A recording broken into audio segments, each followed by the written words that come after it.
One of the promising venues of research related to BRICS is the application of international best practices among the leading regional arrangements and multilateral organizations in rendering the bloc's operation more effective. One such idea that we advanced recently was the creation of a BRICS Troika,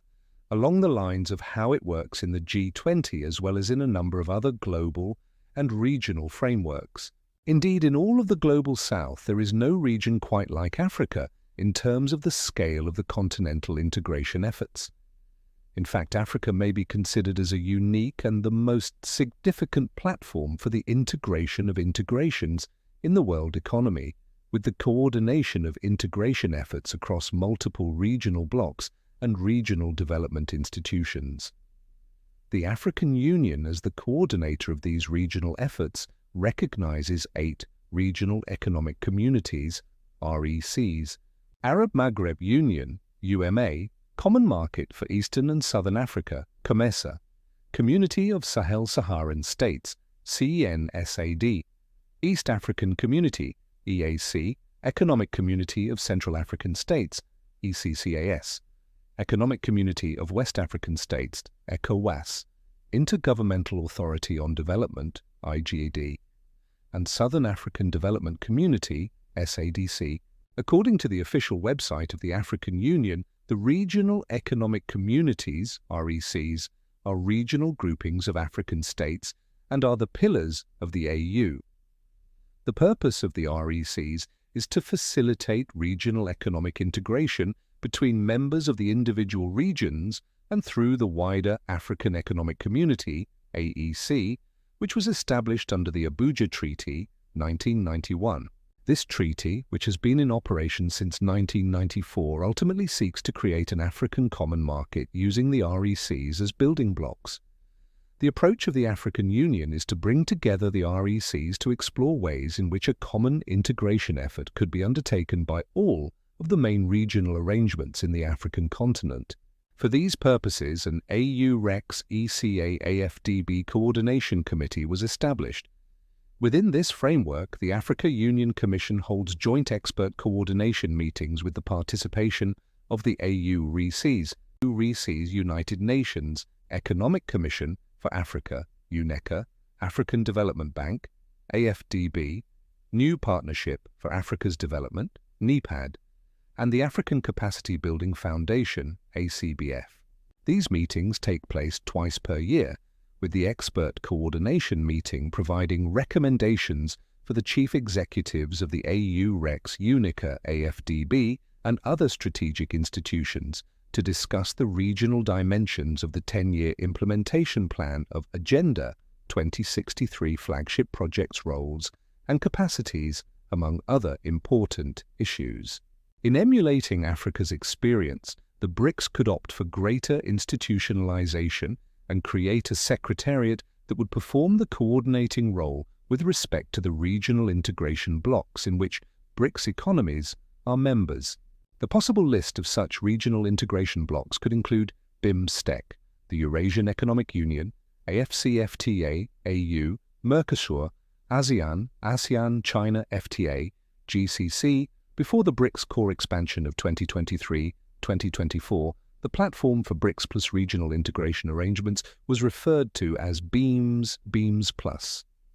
The inclusion of the Shanghai Cooperation Organization, SCO, into such a platform, while possible, would be fraught with duplication in membership, most notably with the EAEU and the need for more time to advance the bloc's economic integration agenda.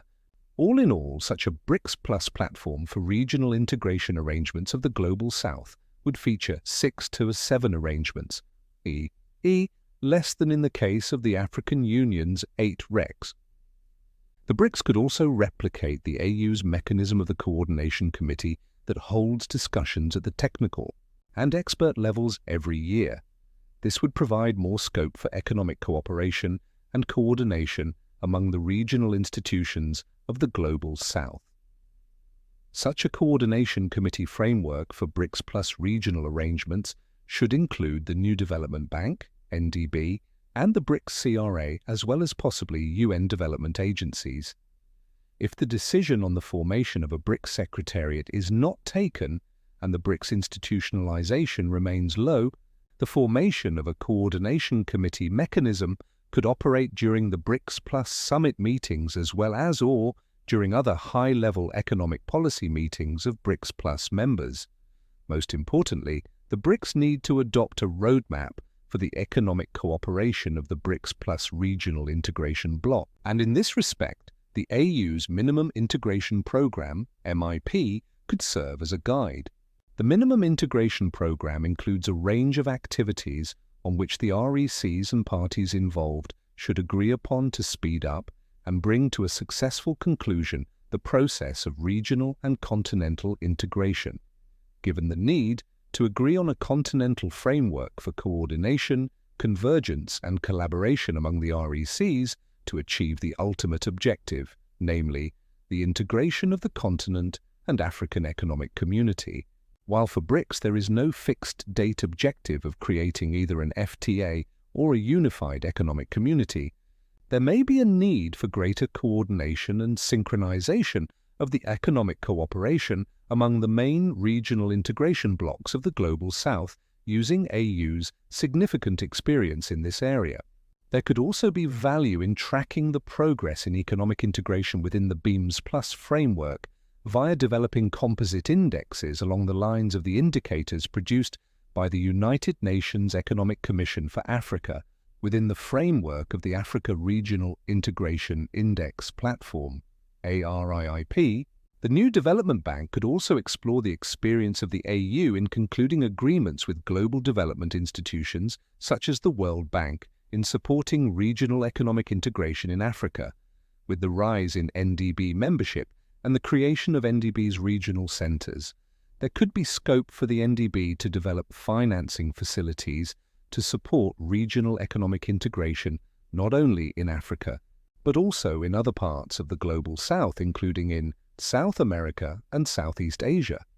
The broadening of BRICS membership to include Ethiopia and Egypt has arguably further strengthened BRICS AU ties, with Ethiopia's capital hosting the headquarters of the AU and Africa receiving significantly more representation within the expanded BRICS core. The link between the two blocs could be further strengthened via BRICS, replicating the AU's mechanism of integration of integrations with respect to the main integration blocks of BRICS Plus, in which core BRICS economies are members.